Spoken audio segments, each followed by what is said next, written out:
3 hours before the license appointment, Serena sat on a bench at City Hall, staring at her phone screen over and over. She had sent Nathan a dense block of messages. He had not replied to a single one. 2 hours before the license appointment, her phone finally rang. "Baby, I'm in a meeting. Wait a bit, okay?" 1 hour before the license appointment, Serena answered an emergency call from the hospital and ran out. Before we continue, please subscribe to this channel and tell us in the comments where you're listening from. "Sterling, I'm so sorry," one of the nurses said the moment Serena reached the ER, the rest quickly gathering around her. "This patient took mifepristone at home, then the pain got unbearable. Both Lee and Zhang are at conferences, so we paged you. We haven't messed up your license appointment, have we?" The word license made Serena pause for half a second, then she pulled on her scrubs. "It's fine. What's the patient's status?" "Not good. Here's her lab report." Serena scanned the sheet. "Patient and family, where are they?" "She needs a DC, now. Bed 16. At bed 16, Serena stared at two familiar faces and didn't know whether to laugh or cry. "Fancy meeting you here." Her fiancé, who had just told her he was in a meeting so they could go get married, and his childhood sweetheart were together in her hospital, and the procedure they needed was an abortion. The instant she appeared, Nathan, who had been holding Lily's hand, shot to his feet, panicked. "Serena, don't get the wrong idea. Serena, it hurts so much," Lily moaned, deathly pale. "Save me, am I going to die?" "Of course not. How could you die?" Before Serena could speak, Nathan had already answered. Serena glanced at the sweat-soaked man in front of her, gave a soft, self-mocking laugh, and held out the consent form. "She has to go to the OR immediately. A relative has to sign." "Where's the family?" "I am." Watching Nathan snatch the pen and scribble his name, Serena swallowed the bitterness in her throat and walked out. She had just reached the doorway when Nathan suddenly grabbed her hand, eyes pleading. "Serena, I'll explain everything after the operation. Don't misunderstand, trust me." Serena checked the time, 30 minutes left until the license window closed. "Nathan, do you know how long I waited at City Hall?" Nathan's face went white inch by inch, his grip tightened. "Serena, I didn't do it on purpose. I can explain, it's just, this is Lily's private matter. I can't." "Got it." Serena freed her hand and went to scrub in.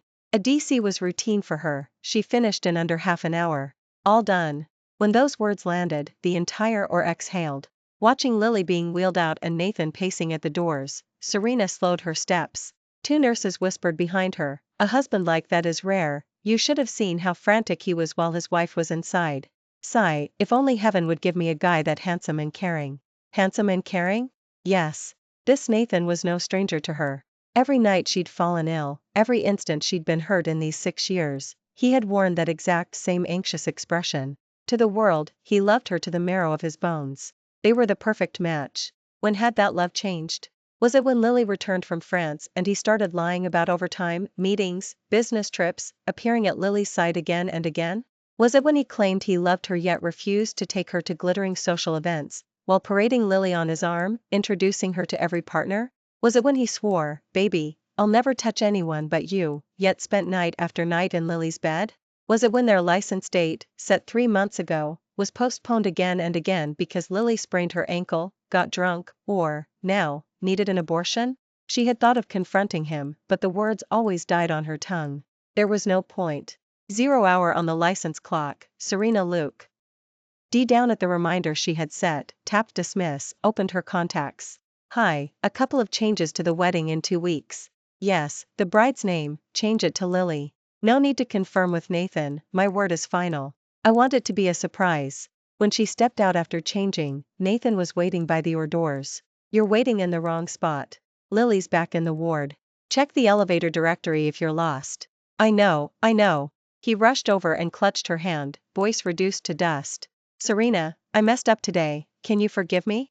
Here, the auction you wanted to attend, I got tickets. It's in 2 days. Let's go together, okay?" Looking at the tickets and the hope in his eyes, Serena felt a bitter amusement. She had wanted those passes because their 6th anniversary was near, there was a watch he liked inside. She had planned to buy it for him. Now it was pointless. No. She shook her head. He didn't deserve it. "Serena," his phone rang before he could finish, the caller ID made his face contort. "Lily." Serena entered the elevator without waiting for him to struggle through the decision. If she wasn't the choice he made without hesitation, she would make the choice for him. The moment she got into a cab, Nathan yanked the door open, panting. "Let me drive you, you hate night driving." She was about to refuse when he pulled her into his car. He reached across to buckle her in, gentle as ever. Watching his meticulous gesture, she couldn't help wondering whether he did the same for Lily. The car moved, but not toward home. She turned and met his eyes, bright with excitement. "Serena, wait, we're almost there." They drove to the edge of the city, stopping at the beach. A gigantic heart made of roses lay on the sand, flickering candles, gauzy drapes, picture perfect. Passers-by were already taking photos. Nathan led her to the center of the roses, dropped to one knee, lifted a necklace. "Serena, I'm sorry, today was my fault, please forgive me. I swear, this is the absolute last time. If I ever do it again, let lightning strike me dead." A chorus of "forgive him" rose around them. The onlookers looked more invested than she felt.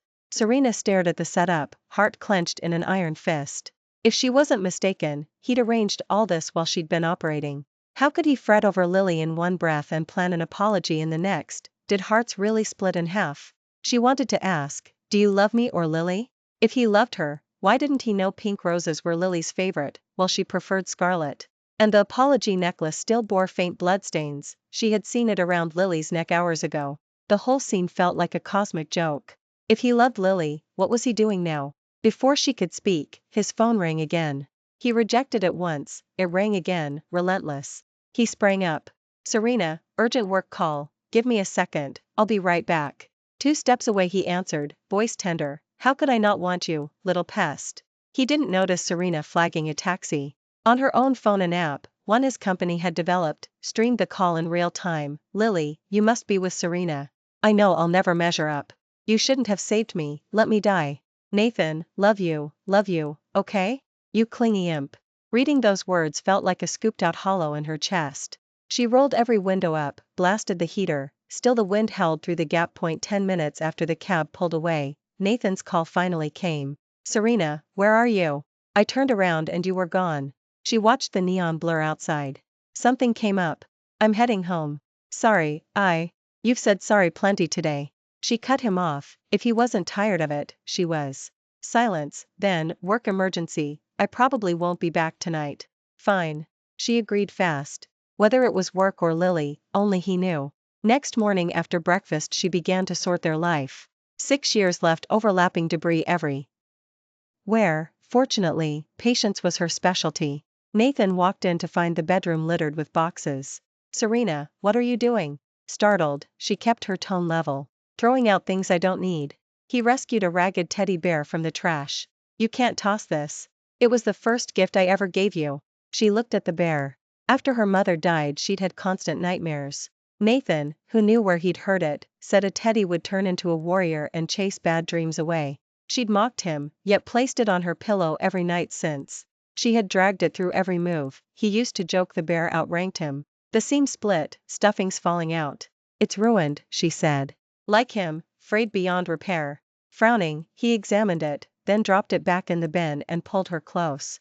"I'll buy you a new one." The moment she neared him she smelled cloying perfume. Because of her job she never wore scent, the only place she'd caught that note was on Lily. And now it clung to his neck, his clothes, proof of how they had spent the night. Her stomach lurched. She turned and retched. "Serena." Panicked, he patted her back, fumbling for his phone. "I'm calling 911, say something." The operator had barely answered when she plucked the phone away and hung up. "I'm fine." He crushed her to his chest, voice shaking. "If anything happened to you, what would I do?" Over his shoulder she saw the red love bite peeking above his collar and laughed silently. Couldn't he even wait until the post-op ban was over? "If something happens, get yourself another girlfriend," she said flatly. "Never," he shouted. "I only want you." The coffee table phone gave a muted buzz. He lunged for it, then tried to act casual. "Probably work. Don't strain yourself sorting this, wait for me. I'll be back." The second the door shut her own phone chimed, screenshots from Lily. "Lily, ugh, a whole month of little month rest? I can't wait. I bought those black lace thigh-high you love, let's use hands and other places, okay? Watching you hold back last night killed me. Nathan, you little devil, just wait till I punish you later." Sis Serena, truth time, the baby was Nathan's. You can't win. Quit while you're ahead. Serena stared at the childish taunt, expressionless, then dialed Nathan. Forgot to mention, after a DC we have to watch for retained tissue. No sex, no strenuous activity. Pass the message along. What do you mean? His voice cracked. She tossed the shirt he'd touched into the trash, it felt contaminated. Routine post-op orders, she answered calmly. He exhaled a laugh. You should tell her yourself, I'm a guy, it's awkward. He genuinely didn't get it, or pretended not to. She no longer cared. Fine. When Lily's discharged tomorrow, let's have dinner, her boyfriend included. I'll advise them in person. What boyfriend? Tire screeched on his end. She chuckled. The man who got her pregnant. If he doesn't show, people might think you're the father, or her boyfriend, at least. I love only you. Good to know, she said, bored, and ended the call. Sorting took until evening. She rang the chief of surgery and drove over. Serena, I've invited you countless times, finally. The older woman beamed. She genuinely admired the younger doctor's spine. I'm here to ask a favor, Serena said after they sat. The fellowship abroad, can I still have the slot? The chief blinked. I offered repeatedly and you refused. What changed? Weren't you getting married? I'm not marrying anyone, she cut in. I guarantee I'll complete the program. Before, she had been foolish enough to turn the chance down for Nathan. Reading her face, the chief finally nodded. You're our best. Go get your passport and visa sorted. Outside the house, Nathan called, Serena, it's late, where are you? I'll pick you up. She caught faint rustling on the line and noticed the corridor light flickering. Taxi's coming, 20 minutes. She hung up, switched on her camera, and aimed it down the hall. Sure enough, when the light flashed again she saw them entwined. I'm calling you a cab, get back to the hospital. Serena's almost home, Nathan hissed, dragging the kneeling figure up. Lily whined, why should I hide? You said you love me most. Speak one word to Serena and you'll never see this country again, he warned. My wife will be Serena, only Serena. Lily's face drained. Understood. Good girl. Only after Lily left did Serena step from the shadows. She uploaded the clip to a folder labeled wedding gift, then opened her front door. Upstairs, Nathan rushed down the moment he heard her, clasping her cold fingers, pressing them under his shirt to warm them. Why so late? I'd have fetched you. She smelled the familiar perfume and slid her hands free. No need. Sensing her mood, he bent, coaxing, who upset my Serena? Tell me and I'll thrash him. If the culprit is you, she asked. I'll slap myself until you smile. And if slaps aren't enough? Then I'll accept whatever punishment you choose. She looked at him for a long time and suddenly smiled. What if the punishment is me leaving you? He froze as if lightning had struck, then yanked her into a desperate embrace. No. Hit me, scold me, ignore me, but don't leave. Please, don't leave. Serena rested her chin on Nathan's shoulder. The honeyed words that once moved her to tears now tasted like a banquet laced with rat droppings. No matter how fragrant or delicious, she could not swallow another bite. All right, she answered. Perhaps every human is born an actor. Love or its absence can both be performed to perfection. He could act, so could she. The next morning Serena woke to find the bedside table buried under armfuls of roses and a brand new bracelet, the same one she had glanced at once and left in her online cart. The other day was my fault, Nathan said, half kneeling beside the bed, sliding the bracelet over her wrist. Let's go pick a new date for the license today. Serena frowned, on the verge of refusing. Her fellowship departure was close, and she still needed to apply for her passport and visa. No, I already checked. Cloudtop's head monk is there today. He's never wrong, we'll ask him for an auspicious day. Everything will be fine. He pulled her out of bed before she could protest.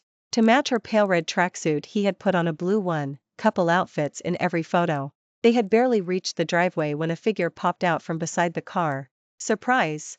The instant Nathan saw Lily his face darkened. When he noticed her crimson tracksuit, identical to his own, his expression turned ashen. What are you doing here? Lily already had the passenger door open. She slid in, then twisted around to Serena. Sis Serena, I get carsick. You don't mind if I ride up front? Nathan opened his mouth, but Serena calmly climbed into the back. Not at all. At the service area Serena stepped out to use the restroom. When she emerged Lily was waiting. Sis, did my sudden arrival ruin anything for you and Nathan? Serena lifted her gaze. If I said yes? Lily snickered and leaned closer. Know why I wore this tracksuit? Because of this. She flashed her phone, a selfie Nathan had sent that morning, showing off the same blue outfit. See? He tells me everything, even what he's wearing. Who do you think he loves more? Serena's eyes shifted to Lily's clothes. Did you know he chose his outfit to match mine? Everything has a first come, first served. These tricks of hers were clumsy, almost pitiable. Predictably, Lily's face twisted. So what? She yanked open her jacket. On the fair skin of her chest lay a field of bruises and love bites, evidence of how wild things had been. I should thank you. If you hadn't played the saint and refused to sleep with him, I'd never have had the chance. You have no idea how amazing Nathan is. Does being a man's dumping ground feel that good? Serena asked, voice dripping contempt, as she calmly zipped the jacket shut again. If you're so sure he loves you, why flaunt it? Do you even know where we're headed today? Serena delivered the final stab, to pick our next license date. Lily, no matter what you pull, the one Nathan wants to marry is me. She turned and walked away. At the doorway Nathan rushed up, panicked. Are you okay? You were gone so long and you didn't answer my texts, you scared me. Serena glanced at the unread messages, then noticed his gaze flicking past her. Don't you trust me, Nathan? With me around, nothing could happen to sis, Lily cooed, slipping her hand into his pocket. Nathan stiffened and shoved the hand away, looking toward Serena, who was already back in the car. He warned Lily through clenched teeth, say one wrong word and you'll regret it. They drove up the mountain, but the monk had stepped out. They agreed to stroll the grounds while they waited. Serena took a call. When she turned back, the other two had vanished. On the return path she passed a thicket. A branch shook violently. You little demon, trying to drain me dry? We're outside Cloudtop and you still can't keep your hands off. I'm traveling for work soon, you're coming with me. Humph, take Serena then. Sweetheart, don't mention her now. More filth poured into her ears. The man who had professed love over breakfast was now coupling with another beneath the trees. Serena's chest heaved, yet she stood rooted. Look, Serena, this is the heart you once believed in. She had sworn not to grieve, yet sorrow surged through her, inside and out, as if her heart were being gouged out. Back in the hall the monk had returned. Serena knelt alone, drew a fortune, and handed it to him. The monk's eyes held compassion. Benefactress, hesitation breeds chaos. Right and wrong already live in your heart, departure is the only path. What departure? Nathan burst in, pine needles still clinging to his shoulders. Nothing, Serena said, walking out. He chased her. We haven't asked for an auspicious day. I already did. Our wedding day is auspicious. Really? Nathan beamed. Then the minute the ceremony ends we'll file the papers. On the ride home a colleague rang to ask when she was free to apply for visas. Tomorrow, Serena said. Nathan blinked. Visa? What for? To leave you, of course. She kept her gaze on the window. The hospital wants us to have passports and visas ready for future exchanges. Accepting the explanation, he apologized. I've been summoned on assignment tomorrow, so I can't help with the visa or the wedding prep, but I'll be back 2 days before. We'll finish this together.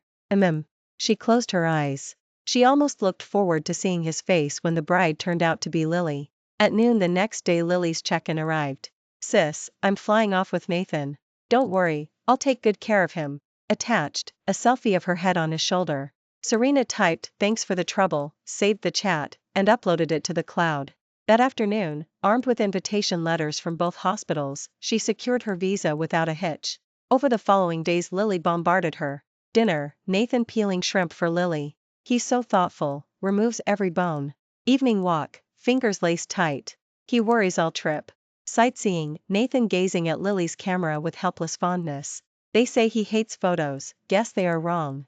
Finally, a bedroom shot, Nathan gleaming with sweat above her. His stamina exhausted me. Serena had to admit the photography was excellent, every frame radiated intimacy. They looked the perfect couple. She, the fiancé, had become the outsider. Serena answered only with a thumbs up. The more indifferent she seemed, the more evidence Lily supplied. 3 days to departure. She met the wedding planner and handed over a flash drive. Play everything on the LED screen during the reception. No. Any opens this before then, not even Nathan. It's a surprise. 2 days left. She sorted her life, toss, ship, box, until the apartment echoed. 1 day left. Nathan texted, baby, I'm back, 30 minutes to home. Serena replied with a photo of the decorated bedroom. Room's ready. Let's stay elsewhere tonight. She attached a Grandview reservation. Nathan, always compliant in such matters, turned the car around. The moment he saw her in the lobby, he swept her into his arms. I missed you unbearably. I'm sorry you had to handle everything alone. Half an hour earlier Lily had sent an airplane lavatory video, proof of their membership in the Mile High Club. When Serena did not respond, he drew back, worried. Pre-wedding jitters? Maybe. She forced a smile. He laughed and folded her close again. Relax, tomorrow you become mine at last. After confirming the schedule she suggested, shall we visit our university? Where it had begun should also mark the end. They walked the unchanged paths. 6 years earlier, a sheltered freshman, she had been oblivious to courtship until her roommates intervened. She rejected him countless times, then her mother collapsed in a distant town and she lost her mind. Through a night-long blizzard he led her out of the mountains, made call after call, commandeered a car, and drove her home. While she sobbed and starved, he coaxed spoonfuls of food and told stories until she slept, himself neither eating nor closing his eyes. Since then her heart had lived in his pocket, for 6 entire years. That's where I confessed for the last time, he said, pointing to the sports field bleachers. She regarded the stand. Nathan, do you remember my warning? If you ever betray me, I'll vanish somewhere you'll never find. I remember, and that day will never come. Good. It was the last time he would ever lie to her. At 3 a.m., while the city slept, Serena wheeled her suitcase down the corridor, returned the keycard, and climbed into the waiting car. She deleted every trace of Nathan and Lily. Eastbrook Airport, please. She kept her word, he betrayed her, she disappeared. She was the more honest of the two. At 4 a.m., an hour he never awoke, Nathan bolted upright, heart hammering. He had to see Serena right now. As he rose, a hand slid across his chest. Where are you going, Nathan? He removed the arm. To check on Serena. The woman beside him pouted, rolling over so the sheet revealed her flawless back. You can't spare one night? It's your wedding day in a few hours. She produced a small box from under the pillow and opened it with downcast lashes. Nathan's gaze locked on the contents. Which, he muttered. At 4:50 Serena's flight lifted off. At 6 o'clock his phone rang. One sentence snapped him awake. He stumbled into the next room, empty. The makeup artist cowered by the door. She was gone when I arrived. He tore through every closet, even knelt to look under the bed. Serena had evaporated. He dialed her number again and again, switched off. Impossible. Home, maybe she went home. He sprinted for the elevator and almost collided with the decor crew holding silk banners. Congratulations Mr. Nathan Cross Miss Lily Hart Lily, emerging in silk pajamas, squealed, is this my surprise, Nathan?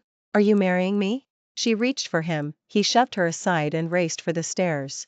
A Mercedes sedan hurtled through the streets at 120. Nathan half fell getting out, pushed open the front door, and froze.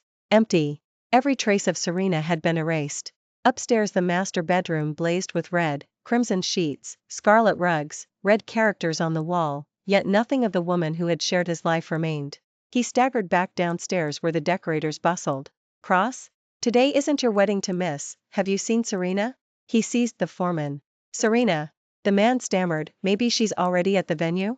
She supervised every detail. Nathan's face cleared. After the ceremony collect your envelopes, he barked, sprinting away. At the outdoor venue flower arches stretched like a fairy tunnel. Every petal framed 2 names, Nathan Lily the final blow. The last sliver of hope guttered out. Who did this? Nathan shouted like a madman. The moment the wedding coordinator heard the yell, he rushed out. Seeing it was Nathan, he asked hastily, Cross, what's wrong? Did we mess something up? We'll fix it right away. Nathan lunged forward, grabbed the man by his collar, eyes bloodshot. This name, who told you to change it? My bride is Serena. Serena. The coordinator trembled. M. Sterling herself told us to change it. She said it was a surprise and asked us not to tell you. At the name Serena, Nathan's hands went limp. It was Serena. Serena had done it. His body hit the floor without warning. Cross. Voices echoed, but Nathan had no idea how he stood or how he sat again. All he could think was, when had Serena discovered him and Lily? Half a month ago, when he'd once again forgotten the City Hall date because of Lily? Or every time he'd abandoned Serena to rush to Lily's side, driven by raw desire? Or all the times he'd shamelessly used Serena's trust to lie to her face? Maybe every single time. He was ridiculous, utterly ridiculous. Nathan laughed aloud. He'd actually believed himself a flawless liar, able to deceive the woman he loved. But he'd forgotten, Serena might be blind to romance, but her mind was a scalpel. The tiniest crack in his mood never escaped her, let alone his betrayal. The day Serena called the coordinator was the day Lily miscarried and their marriage registration was postponed again. He'd naively thought Serena had forgiven him. He hadn't known that from that moment she'd resolved to leave.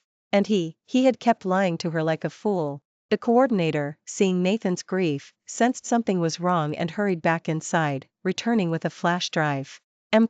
Sterling gave us this a few days ago and told us to play it for you on the wedding day.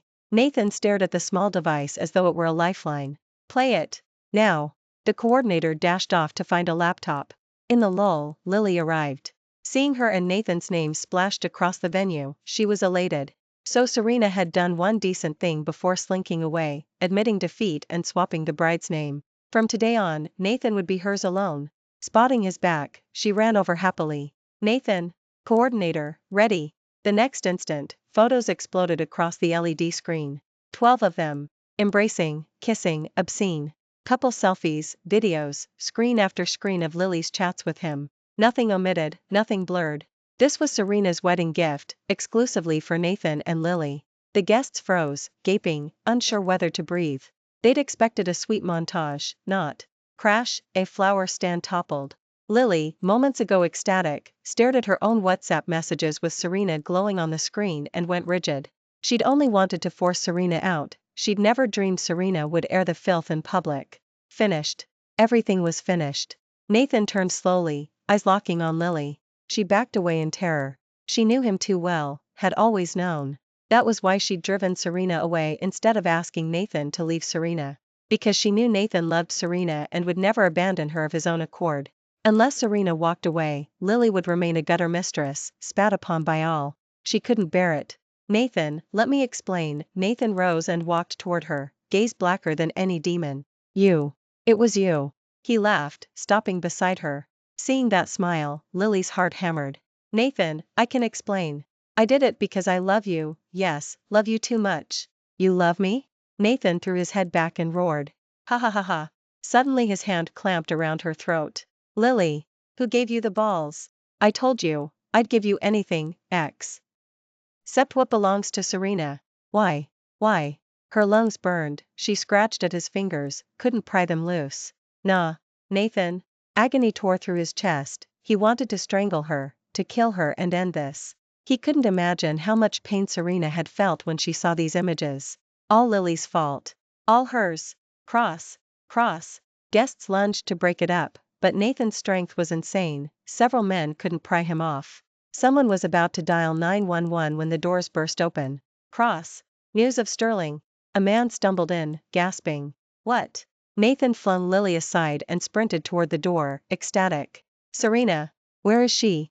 The personal assistant thrust over a printout. I had Sterling's travel records pulled. At 4:50 this morning she flew out to Germany. She left with colleagues from her hospital. Germany.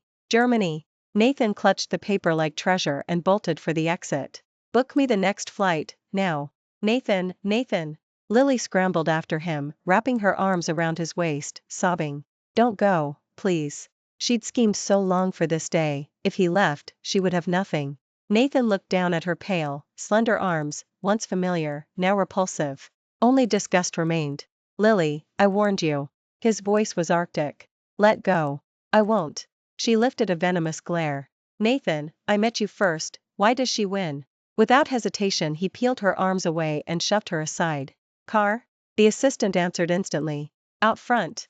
Lily stared after him, then sprinted like a maniac, only to trip over a cardboard cutout printed with their names. Nathan, you think running there will make Serena forgive you? On the ground, throat bruised, she shrieked, you think she'll want a filthy cheating bastard? No enemy knows an enemy better. She understood Serena even more than Nathan did. Truth, when we screwed in your hallway, outside Cloudtop, she saw us. You were so into it you told me not to mention her, remember? Each word drove a spike through Nathan's skull. You deserve this, Nathan. Lily's laugh was raw. She'll never take you back, never. If she couldn't have him, neither would Serena. Nathan stood trembling, as though struck by lightning. Finally he turned, walked back, and looked down at the triumphant, bedraggled Lily. Take her away. Two bodyguards grabbed her arms. Lily thrashed. Nathan, what are you doing?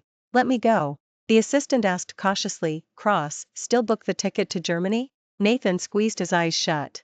No. Lily was right, as he was now, Serena would find him filthy. He had to get clean. Once he was pure, she would want him again. Late afternoon, Lily woke tied to a chair in a vast, silent room. The moment she moved, pain shot through her wrists. Rope. She screamed. Nathan! Nathan! What are you doing? From a corner desk he answered without looking up. Shut up. Hearing his voice, she softened at once. Nathan, my wrists hurt, please untie me? The rope had sliced skin, blood beaded. Hurts? He strolled over, intrigued. Hope flared in her eyes. He crouched, appended a bottle of rubbing alcohol, and poured it over the abrasions. How about now, still hurt? Lily shrieked, fingers spasming as the liquid seared raw flesh. Nathan lifted her chin toward a security camera. Look there and tell it how much you hurt. Tears streamed, she could barely whisper. Nah. Nathan. Crying solves nothing. He sighed. Look at me. He pulled up his shirt, his torso was streaked with crimson welts, from frantic scrubbing. Serena thinks I'm dirty, so I bathe. 10 times today I showered, scoured every inch. I'll do it 10 times every day. A monk told me, to purify body and soul, eat vegetarian and chant for 7 times 7 days. Today is day 1. As for you, he smiled, eyes glacial. We'll find a way for you to repay her pain. Watching him, Lily shook uncontrollably. She'd been so wrong. Thud, she flung herself sideways, chair and all, crashing to the floor. Shoulder and knee slammed against marble, yet she uttered no whimper. Instead she wriggled toward him. Nathan, I was wrong, please, I'll vanish, you'll never see me again, spare me. He gazed at her groveling. Too late. Nothing she did could erase Serena's pain. Each memory of it sliced him. He wanted to kill Lily, then himself. But no, not until he'd begged Serena's forgiveness in person. And Lily had to stay alive to repent. Nathan, I beg you. He hauled her upright. You still don't understand. She was merely terrified, not sorry. Night fell, he turned to leave. Rest. I'll see you tomorrow. No. Don't go. He walked out, deaf to her screams. Downstairs, staff waited beside a black car. Cross. He climbed in, voice hollow. Watch her. Don't let her run. She still owed her debt.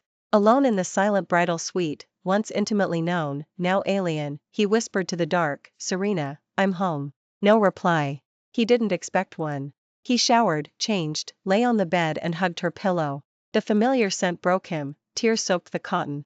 He had been wrong, utterly. Next morning a slap woke Lily. Who are you? She shrieked at the expressionless bodyguard. He spooned bland congee into her mouth. She spat, convinced it was poison. 2 guards pinned her. The meal went down. When freed, she gagged uselessly, then spotted Nathan entering. Nathan! Save me! After one night she already looked hideous. He couldn't fathom how he'd ever touched her. From a crate he lifted tools one by one. What shall we use today? No. Stop. Nathan, I carried your child. You promised to care for me. Child? He paused, amused. Are you sure it was mine? What? He produced her own phone, tapped a number, and held the screen to her face. Recognize this contact? She went ashen. How could he know? He laughed at himself, not her. He'd been a moron, duped again and again. Anything else to say? Sunlight touched his hair like an old filte. Exactly as when, at 8, she'd first seen the quiet boy reading in his parents' garden. That summer she'd decided she would marry him. She'd dogged him ever since, he'd always refused. The last time, she'd stormed abroad, vowing he'd regret it. She'd returned 2 months ago, certain he'd love no one, only to find Serena in his heart. Jealousy had consumed her. She'd crawled into his bed disguised as Serena while he was drunk. Next morning she'd played generous. We were both drunk, let's pretend it never happened. True to form, he'd offered compensation, she'd asked only to stay near him. One rule, Serena must never know. Contentment turned to greed, she'd wanted all of him. Cornered, she'd slept with someone else, planning to pass the baby as his. She'd been catastrophically wrong. If I could start over, Nathan, I'd never love you. Light died in her eyes. Can't find her? Impossible. Nathan hurled everything within reach. He'd finished with Lily, he was ready to fly to Serena, only to be told she had vanished. She went for hospital training. Where are the others? The investigator quavered, once in Germany separated from the group, cross. No one's seen her since. We've used every means we have, and we still can't find Sterling. It's almost as if what? Nathan ripped his shirt open, gulping air. As if, she doesn't want to be found. Nathan's hands froze. A long time later he sank to the floor, dazed. She didn't want to be found? A bitter smile twisted his lips. Serena knew him too well. She knew that the instant he realized she was gone he would come looking. And the first trail he would follow was the one leading from the hospital. Every step he took had already been plotted by her. Yet he hadn't sensed even the faintest anomaly in her behavior during those final days. He really was the most worthless boyfriend imaginable. Cross? Cross? The voice on the phone asked anxiously when no answer came. Do we keep searching? Find her. Nath. And barked. Even if it takes the rest of my life, I will find her. The room, once crammed with memories, was now painfully empty. He hunted frantically for any trace of Serena, but it was as if the universe had conspired against him. Every vestige of her had vanished overnight. Nothing, this can't be real. Like a madman he hurled everything to the floor, furniture, books, even himself, then hid his face in his hands as tears finally spilled over. So she hated him this much, so much that she wouldn't leave a single scrap of herself behind for him to touch. Bottle after bottle burned down his throat. His body was wrecked, he had already vomited countless times, yet his mind remained brutally clear, clear enough to replay the first moment he had ever seen her. He had sworn to cherish her forever, to never betray her. And what had he done? He climbed into the bathtub and scrubbed his skin until it reddened. Clean, yes, clean. Serena was a physician, she loved cleanliness. If he could just scrub himself spotless, she would love him again. He knew her better than anyone, loved her more than any man ever could, of course she would choose him again. He scrubbed harder. Serena, I'm washing myself clean, please don't leave me, slap. A sharp blow jerked him awake. A trembling voice pleaded beside his ear, Chairman Cross, please calm down. The president is simply grief-stricken. Nathan opened his eyes. The heavy stench of disinfectant told him he was no longer at home. Hadn't he been in the shower? Nathan, how much longer will you torture yourself over a woman? Are you throwing away both the company and your family? He looked up at his father, then at the personal assistant who stood nearby, head bowed and shaking. President Cross, I couldn't stop him. Nathan rose slowly. Father. 17 Victor stared at the son he had pinned all his hopes on, heart aching. So you still remember you have a father. Look at what the stock price has become. And why? Oh, you're still drowning yourself in alcohol. If I'd arrived a moment later you would have been dead. He flung his phone, it struck Nathan's chest. The dull pain made Nathan pick it up sluggishly. He hadn't set foot in the office or touched a single document for days, and panic was rippling through the company, the share price seesawing. So? Nathan asked indifferently, about to toss the phone aside when his thumb swiped to the next headline, a tiny local paper from half a month ago, man sets up romantic beach scene begging girlfriend's forgiveness. The photo showed 2 profiles he knew by heart, his and Serena's. Nathan's eyes dilated, he zoomed in with shaking fingers. Serena. God, Serena. He devoured the image. How long since he had last seen her face? She had loved taking pictures, had often begged him for selfies to frame at home, but he had always refused. We have all the time in the world, he'd said, seeing each other every day is enough. Now he realized how catastrophically wrong he had been. He scoured his entire phone and found not a single photo of them together, as if she had never existed. His gaze roamed every pixel of the news picture, reliving that moment, then froze on the armfuls of pale pink roses filling the frame. Pink? Why pink? He jerked his head up. Why the hell were they pink? The assistant, startled, only understood when he glanced at the roses. You told me to order the ones you always buy, President Cross. He had merely followed instructions. Nathan stood petrified, the next instant he doubled over in agony. President Cross, the assistant shouted, sprinting forward. Physician. Where's the physician? Nathan clutched the phone, staring at Serena's face among the pink roses, imagining the knife that must have twisted in her heart when she saw them. He had always known she loved red roses, he had simply cut back because she once said, you work hard for your money, don't waste it, buy them for holidays only, and I'm too busy to look after flowers every day. Lily adored pink, she cooed over them every date, so he had ordered them again and again. Even the necklace he'd thrown around Serena's neck that night had been lifted from Lily's throat. No time to shop, he'd told himself, she'd picked it out, every girl will like it, I'll borrow it for a second. How hilarious. Slap. President Cross. Nathan. What are you doing? Victor roared. Nathan yanked the 4-needle from his hand and struck himself, again. He didn't deserve her love. He didn't deserve Serena. Only physical pain could dull the storm inside him. Physicians poured in, pinned his limbs, pumped a sedative into his vein. As the drug dragged him under, Serena seemed to appear. He reached for her, but the instant his fingers stretched out she dissolved. 18 Victor confined him to a psychiatric ward. Apart from indispensable company business he was not allowed to leave. Nathan sat by the window watching that same photo and article over and over, torturing himself countless times a day. It's all my fault. If I hadn't given in to temptation, I'd already be married to the woman I love. Me, only me. Look at yourself.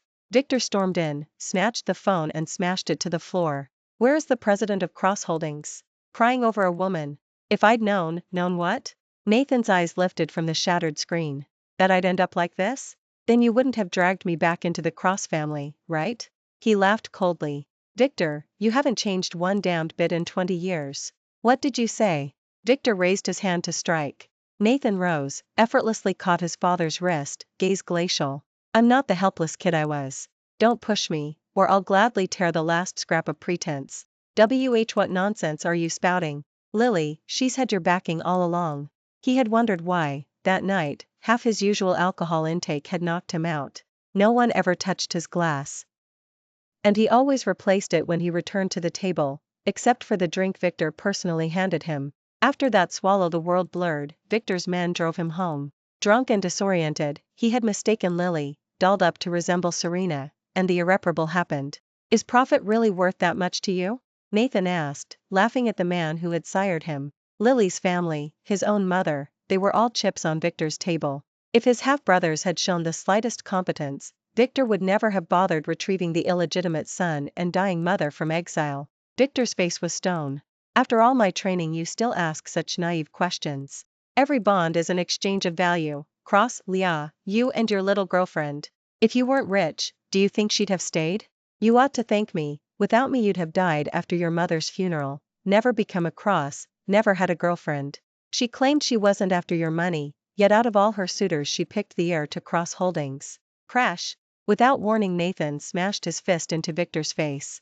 Say one more filthy word about my mother or Serena and I'll bury you. Victor staggered, crashed to the floor. Nathan, I'm your father. Nathan leaned over him. Dream on if you think I'll marry Lily, and while you're at it, check your Cross Holdings share register. Fear flickered in Victor's eyes. The tyrant finally realized the empire had already changed hands.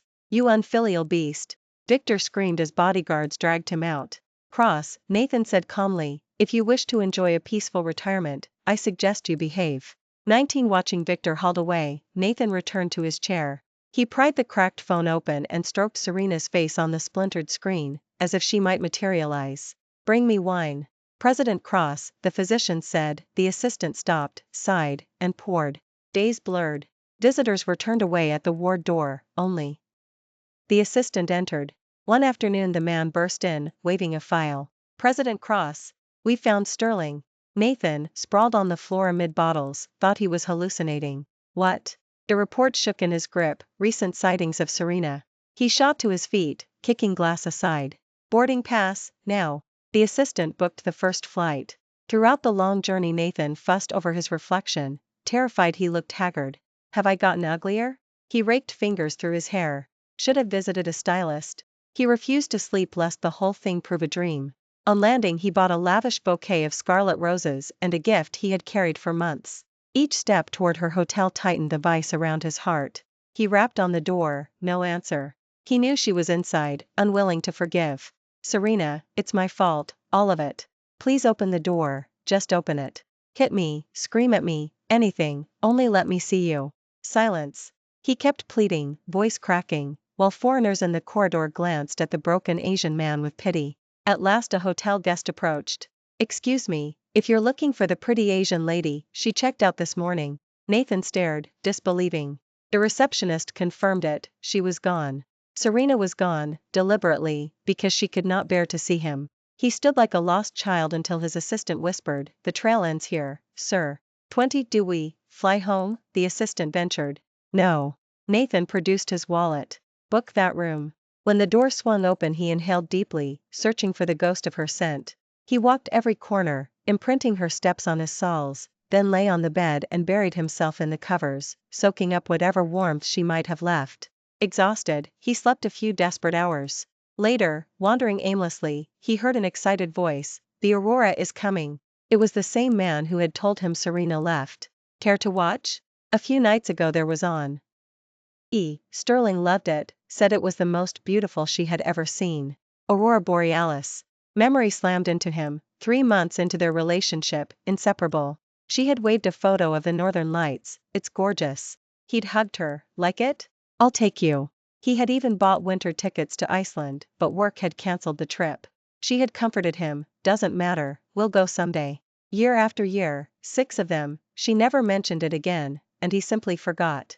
Now she had come without him. He followed the stranger to an open field. The black sky unfurled into rivers of green and violet, people cheered around him while tears streamed down his face. She no longer needed him. She had carved him out of her life, and her world remained brilliant while his had turned gray. "You're Sterling's ex, aren't you?" the man asked, smile bittersweet. "She's the most mesmerizing woman I've ever met. I fell hard the first night, followed her for a month, but she said her heart was still bruised, no new romance. I should give up, yet who could forget Sterling, right?" Nathan's eyes lifted. "She's my wife. Serena belongs to me." "Really? She told me she'd never married, only had a worthless ex." The man delivered each word like salt on a wound. Before leaving he added, "You lost the rarest treasure in the world." 21 The sentence speared Nathan's chest. Even a stranger understood what he had squandered. He questioned the hotel staff, traced every place she had visited, walked each path, spoke to everyone she had met. Month after month he followed the crumbs she left behind, checking into hotels she had vacated hours earlier, lying in bed still warm from her imprint, collecting ticket stubs, seashells, receipts, trophies for the day he would beg on his knees. Each discovery revealed a Serena he had never bothered to see. She adored musicals but never asked him to go. She loved wandering aimlessly but had always adapted to his frantic schedule. 6 years he thought he was indulging her, when in truth she had been indulging him. Every new detail cut another strip from his heart. For more than a year the cycle continued, a lead, a flight, a room emptied before dawn. Then, for 4 cruel months, nothing. The chain snapped, the rope she tugged him with was cut. "Where is she? Where?" He smashed furniture, glass exploded. The assistant cowered. "President Cross, we've searched everywhere, nothing." "I won't believe it. I won't." His eyes were bloodshot. All this time he had clung to the certainty that she was somewhere in the world. He had filled suitcase after suitcase with gifts bought in every city she had touched, certain that one day he would lay them at her feet and plead for forgiveness. Now even that fragile hope flickered. He still carried hope inside his heart, still carried longing. He believed that as long as he tried a little harder, gave a little more of himself, poured in every last drop of strength, he would surely earn her forgiveness. But now, she had vanished. Find her! Find her! Nathan had no idea where to look, but he knew one thing, he had to bring her back. He bolted through the door in a mad rush, and when he reached the Grandview lobby his feet suddenly froze. Far across the marble expanse someone seemed to feel his presence. Slowly she turned her head. Tears sprang from his eyes before he could stop them. Serena. His Serena.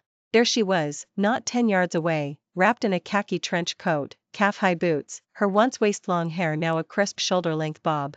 When her gaze met his, a soft smile curved her lips. "Long time no see." Inside the cafe, Nathan drank in the sight of Serena the way a man dying of thirst in the desert lunges toward an oasis.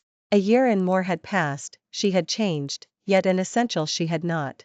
She still shone, bright, radiant, a polished diamond.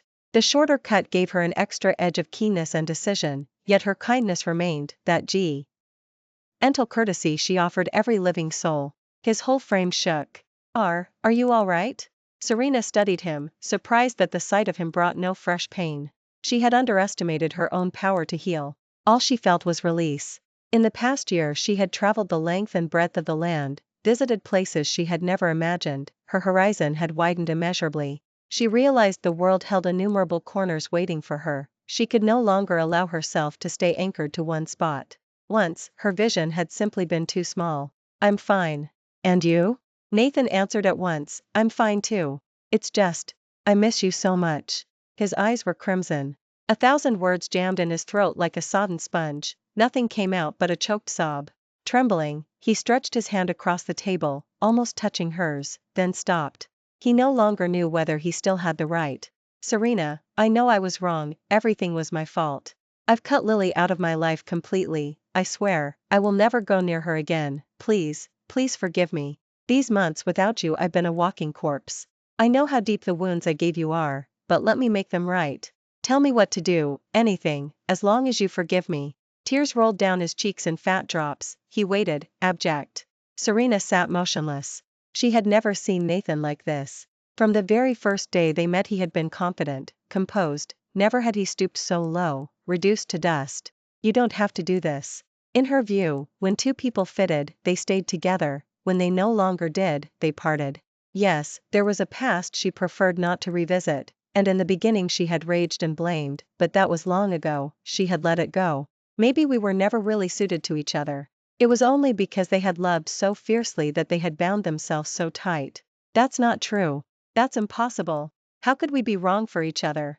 Panic flared in Nathan. He lurched to his feet so fast he knocked over his coffee. Careful. As the dark liquid sluiced across the table, Serena rose, snatching napkins to stem the flood. I'll do it. Nathan grabbed for the paper at the same instant, his fingers brushing hers. Instantly she drew back. He froze, feeling as though something had ripped his heart out through his ribs, leaving every breath agony. He deserved it. When the table was clean again he stood like a scolded child, giving a bitter little laugh. Do you find me clumsy now? I can't even handle something this simple. Serena shook her head. Not at all. You've always been wonderful in my eyes, and I'll always be grateful. That year he had been the one to lead her out of the mountains so she could see her mother one last time. Whatever happened afterward, she would never forget that kindness. Gratitude. Was that all that lay between them now? No, that was not enough for him. His heart cramped. Eyes bloodshot, he lifted his head. Serena, can we ever be together again? She looked straight at him and shook her head, resolute. She never retraced her steps. Once she had decided to leave, the door was shut for good. She felt no hatred now, but that did not mean she could swallow every injustice she had endured. Nathan, people have to look forward. At her verdict his fists clenched, 1,000 icy gales rushing into his lungs at once, stealing his breath. Forward? He had lost his bearings, he could not even see what lay ahead. And he did not want to see, because she was not there. I'll change everything, he pleaded, voice cracking, eyes imploring. Anything you dislike, I'll cast aside, just, don't leave me alone. Only after losing does one learn what cherish means. He once thought that was empty rhetoric, but across 6 years she had become half of his body, half of his soul. Even without words they had read each other's minds.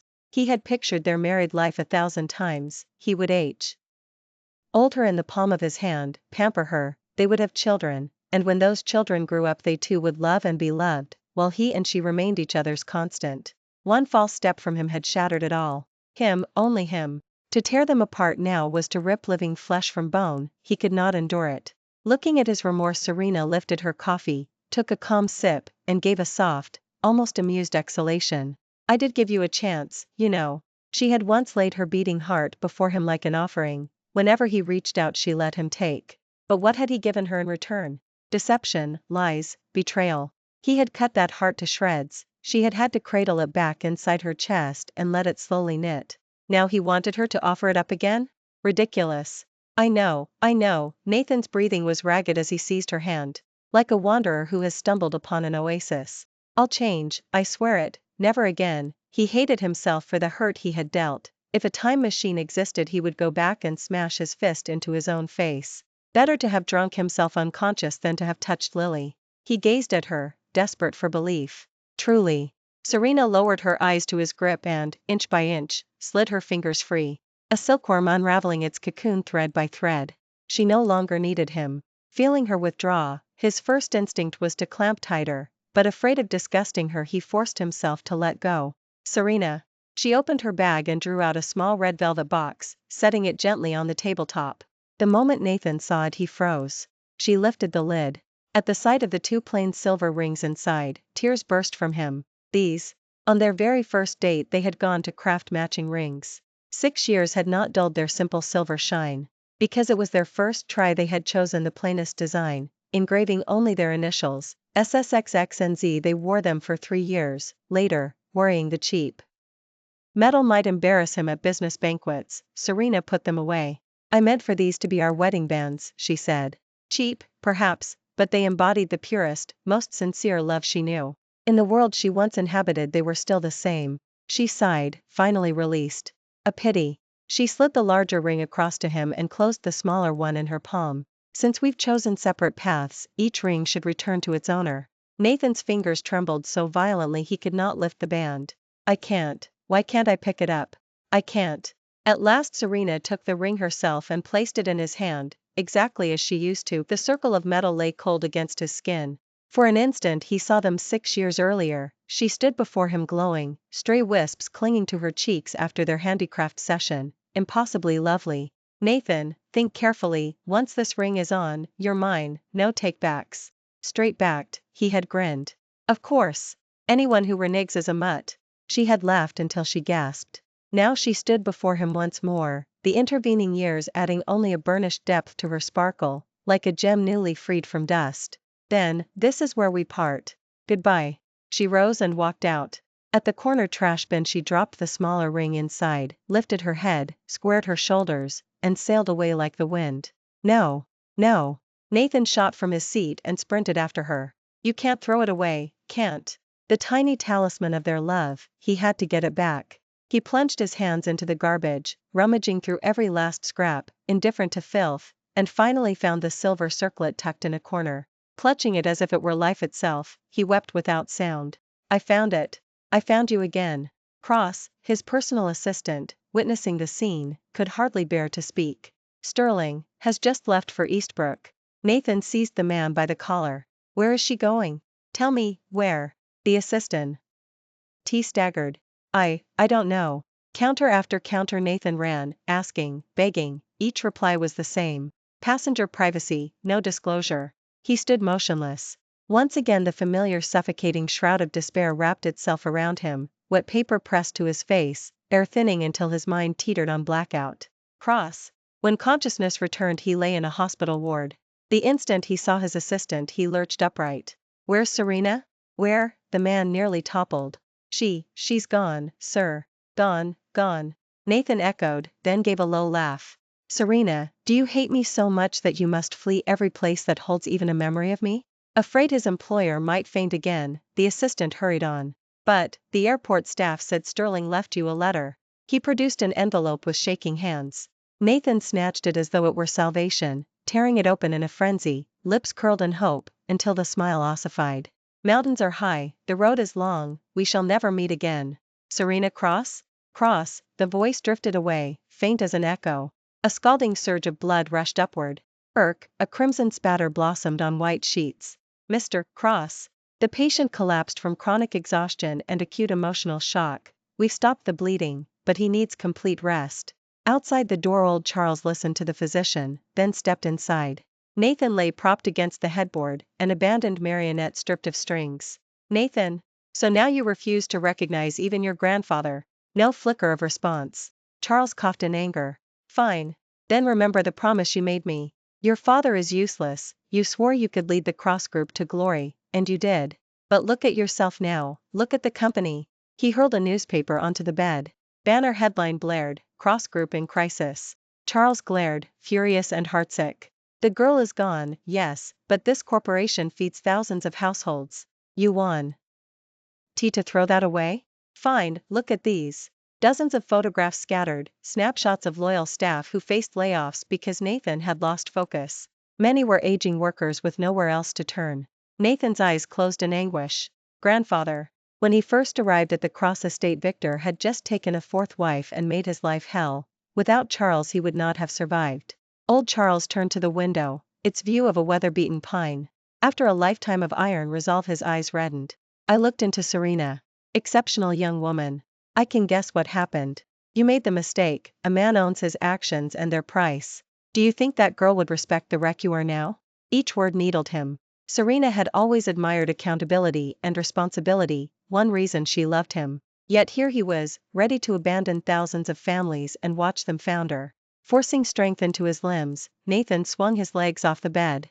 Charles barred the way. What do you think you're doing? Nathan met the old man's gaze. Grandfather, trust me. He had indulged his grief long enough.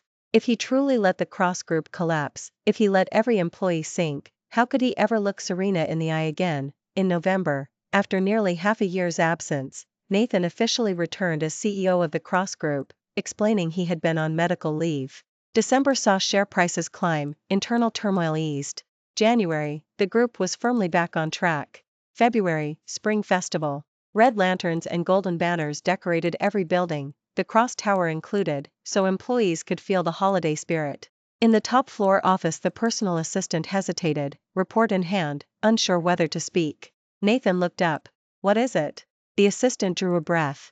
Sir, we've located fresh information on Sterling. He laid a thick folder of photographs and documents on the desk. Nathan had buried himself in work, terrified that a single idle minute would resurrect her face. Now the mention of her name hurled him back months. His fingers trembled as he lifted the top photograph. Among a knot of people abroad stood Serena like a shaft of sunlight slicing through fog, laughing.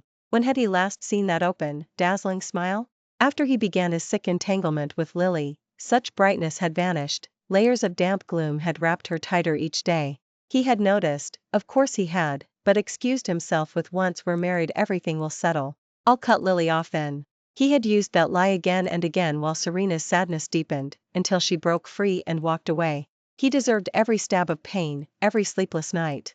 Sir, shall we keep searching? The assistant asked quietly, fearing another breakdown.